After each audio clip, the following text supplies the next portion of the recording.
સાબરકાંઠા જિલ્લાના પ્રાંતિજના ભીષ્મ પિતા તરીકે ઓળખાતા શરદચંદ્ર અમૃતલાલ પરીખના શ્રદ્ધાંજલિ કાર્યક્રમમાં રાજકીય નેતાઓ, આગેવાનો સહિત નગરના અગ્રણીઓ, નગરજનો મોટી સંખ્યામાં ઉપસ્થિત રહ્યા હતા.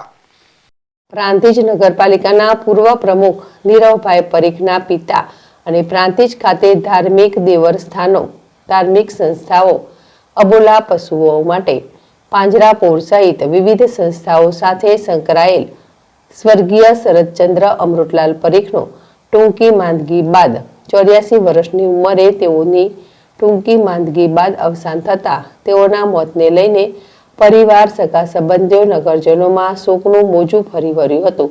તો પરિવાર દ્વારા પ્રાંતિજ વ્યાયામ શાળા ખાતે શ્રદ્ધાંજલિ કાર્યક્રમનું આયોજન કરાયું હતું, જેમાં રાજકીય નેતાઓ, આગેવાનો, નગરના અગ્રણીઓ, વિવિધ સંસ્થાઓના પ્રમુખો, મંત્રીઓ, સભ્યો સહિત પ્રાંતિજ તથા તાલુકામાંથી લોકો મોટી સંખ્યામાં ઉપસ્થિત રહ્યા હતા અને સ્વર્ગસ્થ શરદભાઈ પરીખની પ્રતિમાને પુષ્પાંજલિ અર્પી તેઓની આત્માને શાંતિ મળે તે માટે પ્રભુને પ્રાર્થના કરી હતી.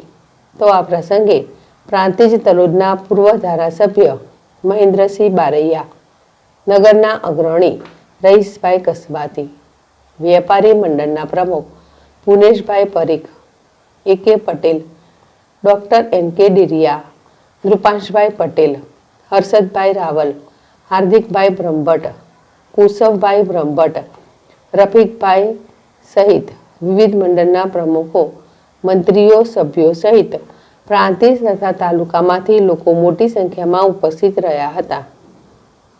જીલ રાવળ, જેડેશ ટીવી, પ્રાંતિજ.